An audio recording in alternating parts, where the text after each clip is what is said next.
السلام عليكم ورحمة الله وبركاته. مفاجأة كواليس إصابة فورمينو وموعد عودته.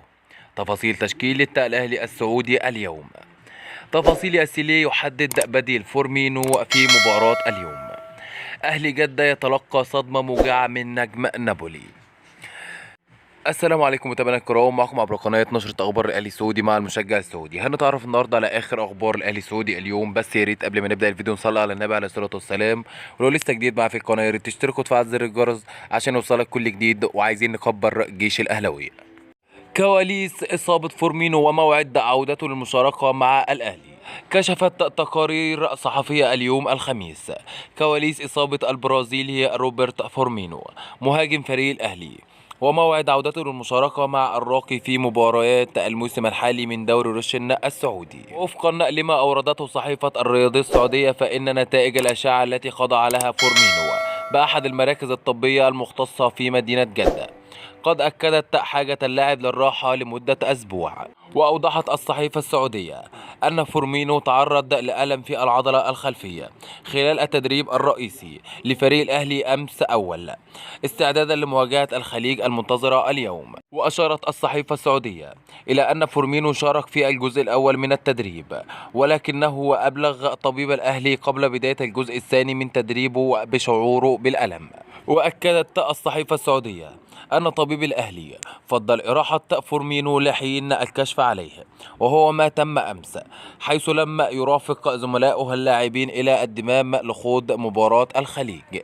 ولفتت الصحيفة إلى أن فورمينو سيخضع إلى جلسات علاجية وتأهيلية تحت إشراف الجهاز الطبي وبمتابعة مباشرة من مدرب الفريق الألماني ماتياس ياسيلي، على أن يكون أحد العناصر الأساسية في مواجهة الأهلي بعد المقبلة أمام الأخدود في جدة الخميس المقبل. ويستعد فريق الأهلي لخوض مباراته اليوم أمام الخليج على ملعب الأمير محمد بن فهد في الدمام ضمن منافسات الجولة الثانية من بطولة دوري روشن السعودي 2023-2024. تشكيلة الأهلي السعودي المتوقعة لمباراة الخليج في الدوري السعودي.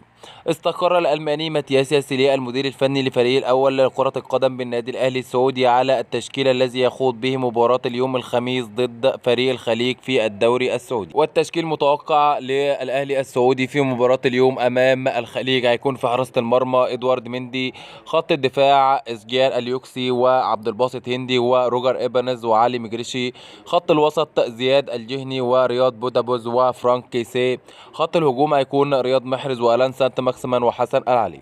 عاجل ياسيلي يحدد بديل فورمينو في مباراة الأهلي والخليج اليوم.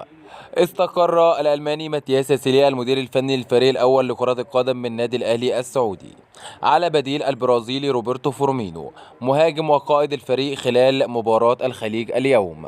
ياسيلي يفاضل بين العلي والمقرن لخلافة فورمينو.